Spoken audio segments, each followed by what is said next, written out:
भक्ति कर लेता है महाभय से बच जाता है।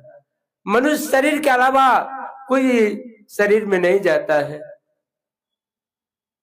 और अर्जुन कहते हैं, हे भगवान, यदि इस जीवन में नाम दाम लेकर के शरीर छूट गया, क्या उसका जीवन अधोगति में तो नहीं चला जाता? तो भगवान कृष्ण कहते हैं, हे अर्जुन, नवे नाम मूत्र विनाश अस्तस्य विद्यते नो ही कल्याण कृत कस्य दुर्गति तात गच्छन्ति। हे अर्जुन, कल्याणकारी व्यक्ति को कभी दुर्गति नहीं होती है। जब भी मिलेगा मनुष्य शरीर मिलेगा।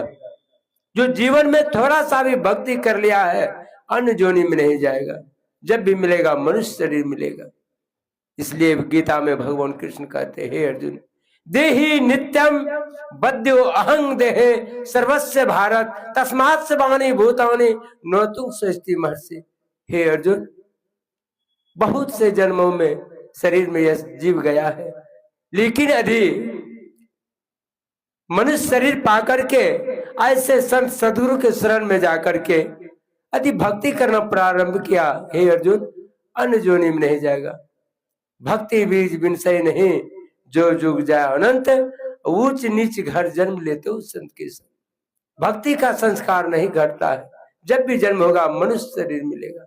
और शरीर त्याग के समय में यदि मेरा स्मरण करते हुए शरीर छूटता है, हे अर्जुन, मेरा दिव्य शरीर को प्राप्त करता है। अर्जुन को समझाते हुए भगवान कृष्ण कहते हैं, हे अर्जुन, प्राण काले मनसा चलेन भक्त्या युक्त योग बलेन चैव भ्रूरो मध्य परमावे स्वतुम परम पुरुष मुपेति दिव्यम। हे अर्जुन, शरीर त्याग के समय में जो अचल मन से भक्ति के सराबोर हो करके और विकृति के बीच में अपने मन को स्थिर करता है, हे अर्जुन, मेरा दिव्य शरीर को प्राप्त करता है। भक्ति का संस्कार जीवन में नहीं घटता। इसलिए भगवान राम के उपदेश को सुन रहे थे, जो परलोक यहाँ सुख चाहूं सुनी मम वचन हृदय दृढ़ गहूं। यदि परलोक यहाँ और परलोक में सुख चाहते हैं तो मेरा भक्ति ही सर्वोपरि है। जो भक्ति करते हैं यहाँ भी सुख है और यहाँ से जाने के बाद वहां भी सुख है। दोनों जगह सुख है। दोनों हाथों में लड्डू है, यहाँ भी और वहां भी। सुलभ सुखद मार्ग यह भाई, काहे भाई? सुलभ और सुखदायक मार्ग है। सुलभ भी है और सुखदायक मार्ग है। एक जगह शास्त्र कहते हैं, उत्तिष्ठत जागृत प्राप्य वरण्य बोधत सृष्य धारानसेता दुरत्या दुर्गपतस्त कव्यो बदंती।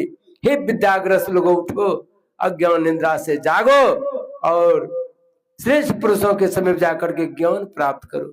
जिस तरह छुरे की धार तीक्ष्ण और दुस्तर होती है, तत्व ज्ञानी लोग इस मार्ग को वैसा दुर्गम बताते। बड़ी कठिन मार्ग है। स्वामी विवेकानंद जी ने कहा था, यह मार्ग बड़ी सुलभ है और सुखदायक मार्ग है। कहा कि हे गुरुदेव, आपने कहा सुलभ है और कठिन भी है। कहा जो इस मार्ग को जान गया है उसके लिए सुलभ है, जो इस मार्ग को नहीं जाना है उसके लिए बड़ी कठिन मार्ग है।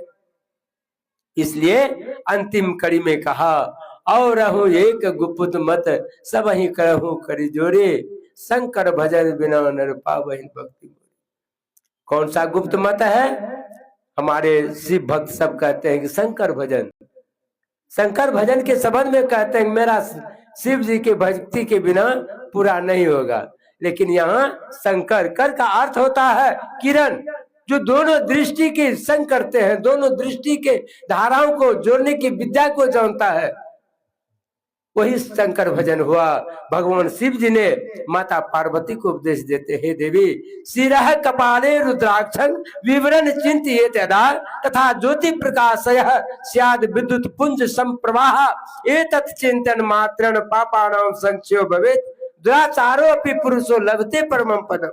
हे देवी, जो दोनों दृष्टि के धारा को जोड़ने की विद्या को जानता है उसके अंदर वो प्रकाश उत्पन्न होता है। जो उस प्रकाश को एक बार दर्शन कर लेता है, हे देवी कई जन्मों का क्या हुआ, पाप जो है क्षय हो जाता है। इसको कहते हैं शंकर भजन। सीधे लोग अर्थ लगाते हैं शंकर भजन, शिव जी के भक्ति के बिना भजन नहीं होगा। शिव जी की भक्ति क्या है? वही है शंकर। एक दृष्टि करी सम सरी जौन जोगी कहिए सोई। जो दोनों दृष्टि के धारों को जोड़ने की विद्या को जानता है वही तो जोगी है। जोगी है जो जोगने का हाल जानता वही जोगी है। बनो बनो बाबाजी भीतर से, अन्यथा सोनो बदरबो पित्तर से। भीतर दिल से बाबाजी बनिए, नहीं तो सोनो बदलिएगा पित्तर से। ठकाइएगा, खाली जागो जागो कहते कहते समय बीत जाएगा, आप जग नहीं पाइएगा। जगने का अर्थ है अपने मन को जगाइए।